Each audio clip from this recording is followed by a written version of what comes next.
اعتکاف کے مسائل. اعتکاف سنت مؤکدہ کفایہ ہے اور اس کی مدت 10 یوم ہے.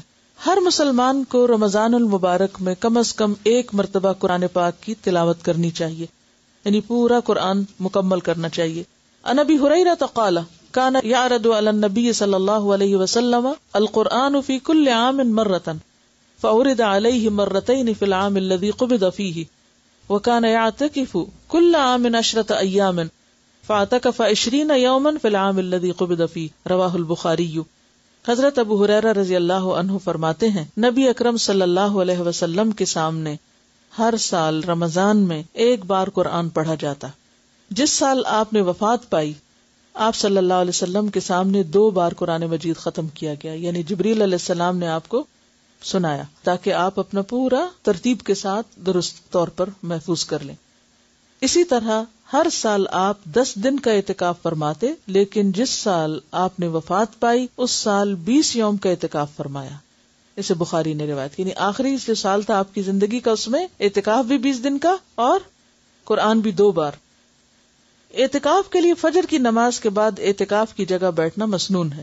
عن عائشہ رضی اللہ عنہا قالت کان رسول اللہ صلی اللہ علیہ وسلم اذا اراد ان یعتکف صلی الفجر ثم دخل معتکفہ رواہ ابو داؤد وابن ماجہ. حضرت عائشہ فرماتی کہ رسول اللہ صلی اللہ علیہ وسلم جب اعتکاف بیٹھنے کا ارادہ فرماتے تو فجر کی نماز پڑھ کر معتکف میں داخل ہوتے، یعنی رات کی عبادت کر کے اور پھر فجر پڑھ کے اپنی جگہ پر رہ جاتے. اعتکاف کرنے والے کی بیوی ملاقات کے لیے آ سکتی ہے اور اعتکاف کرنے والا بیوی کو گھر تک چھوڑنے کے لیے مسجد سے باہر جا سکتا ہے، یعنی اگر کوئی اور نہ ہو ایسا ذریعہ. عن صفیہ رضی اللہ عنہا قالت کان رسول اللہ صلی اللہ علیہ وسلم معتکفا فأتیتہ ازورہ لیلا فحدثتہ ثم قمت لانقلب فقام معی لیقلینی متفق علیہ. حضرت صفیہ فرماتی ہیں کہ رسول اللہ صلی اللہ علیہ وسلم اعتکاف میں تھے. میں رات کو نبی اکرم صلی اللہ علیہ وسلم سے ملنے آئی اور باتیں کرتی رہی. واپس جانے کے لیے اٹھی تو نبی اکرم صلی اللہ علیہ وسلم مجھے چھوڑنے کے لیے اٹھ کر کھڑے ہو گئے. اسے بخاری اور مسلم نے روایت کیا ہے. مردوں کو اعتکاف مسجد میں ہی کرنا چاہیے کیونکہ قرآن پاک میں آتا نا وَأَنْتُمْ عَاكِفُونَ فِي الْمَسَاجِدِ. رمضان میں اعتکاف کے لیے روزہ رکھنا ضروری ہے، یعنی اعتکاف کے ساتھ روزہ شرط ہے.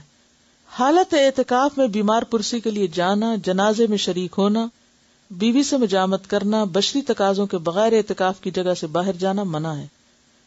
عن عائشہ رضی اللہ عنہا انہا قالت السنۃ علی المعتکف الا یعود مریضا ولا یشہد جنازۃ ولا یمس امرأۃ ولا یباشرها ولا یخرج لحاجۃ الا لما لا بد منہ ولا اعتکاف الا بصوم ولا اعتکاف الا فی مسجد جامع رواہ ابو داود.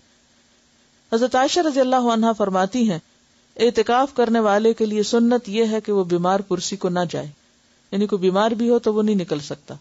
جنازے میں شریک نہ ہو الا یہ کہ اسی مسجد میں کوئی جنازہ پڑھا جا رہا ہے لیکن وہ قبرستان تک نہیں جائے گا. بیوی کو نہ چھوئے، نہ اس سے مجامت کرے. اعتکاف کی جگہ سے ایسے ضروری کام یعنی قضاء حاجت، فرض غسل وغیرہ کے بغیر نہ نکلے. اگر مسجد میں ٹوائلٹ نہیں ہے یا نہانے کی جگہ نہیں ہے اور نہانے کی ضرورت پیش آ گئی تو اس صورت میں صرف مسجد سے نکل سکتا ہے، یعنی جس چیز کے بغیر چارہ ہی نہ ہو. اعتکاف روزے کے ساتھ ہی ہوتا ہے اور جامع مسجد میں ہوتا ہے، یعنی یہ مسنون اعتکاف. عورتوں کو بھی اعتکاف کرنا چاہیے. عن عائشہ رضی اللہ عنہا ان النبی صلی اللہ علیہ وسلم کان یعتکف العشر الاواخر من رمضان حتی توفاہ اللہ ثم اعتکف ازواجہ من بعدہ رواہ مسلم. حضرت عائشہ رضی اللہ تعالی عنہا سے روایت ہے کہ نبی اکرم صلی اللہ علیہ وسلم رمضان المبارک کا آخری عشرہ 21 سے 30 رمضان تک اعتکاف فرمایا کرتے تھے، یہاں تک کہ آپ نے وفات پائی. آپ کے بعد آپ کی ازواج مطہرات نے اعتکاف کیا. اسے مسلم نے روایت کیا ہے.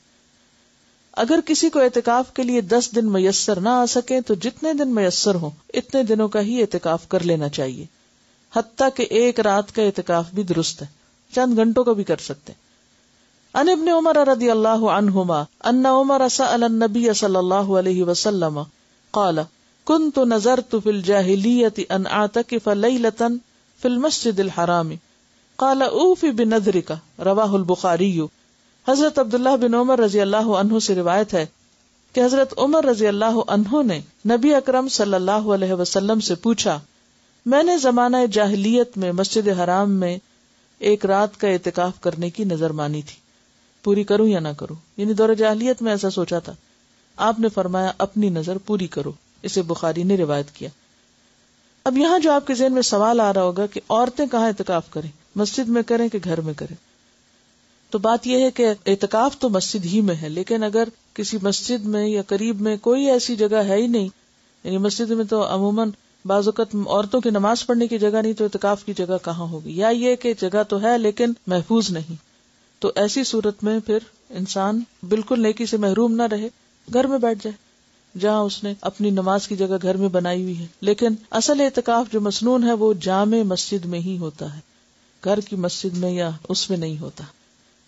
اب اس میں آپ سوچ رہے ہوں گے، کنفیوژن ہو گیا آپ کے، اچھا یہ ہوتا ہے یہ نہیں ہوتا، اسی لیے بہت سوال اٹھتے ہیں. اگر ایک بات آپ سمجھ لیں تو سارے کنفیوژن دور ہو جائیں گے. ایک ہے آئیڈیل سچویشن جو اصلی ہے، اور وہ کیا ہے؟ 10 دن کا اعتکاف روزے کے ساتھ جامع مسجد کے اندر، جس میں ساری شرائط پوری کی جائیں جو بھی بیان کی گئی، کہ باہر نہ جنازے کے لیے نہ ہی کسی اور ضرورت کے لیے، کہ مسلسل مستقل طور پر انسان وار ہے. دوسری صورت یہ ہے کہ وہ کرنے کی، یعنی اس اعلیٰ درجے کی نیکی کی تو یا ہمت نہیں، یا چانسز نہیں، یا کوئی چوائس ہی نہیں، یا کوئی فیسلٹی نہیں، تو اس صورت میں آپ کیا کریں؟ دن کم کر سکتے ہیں. اگر کسی کو کوئی ایسا شرعی عذر ہے کہ روزہ نہیں رکھ رہا، تو سوچتا چلو میں ایک جگہ بیٹھ کے عبادت کر لوں، مسجد میں نہیں تو گھر میں بیٹھ جائے، وہ پھر کیا ہے؟ کنوینئنس کا اعتکاف ہے. ٹھیک ہے، تو کنوینئنس میں تو پھر آپ ایک دن کا کر لیں، گھر میں بیٹھ کے کر لیں، کھانا بھی پکا لیں اور آ کے اپنی جگہ پہ بھی بیٹھ جائیں، پھر وہ ایک دوسری صورت ہے. تو اس فرق کو اگر آپ پہچان جائیں تو سارے مسئلے حل ہو جائیں گے.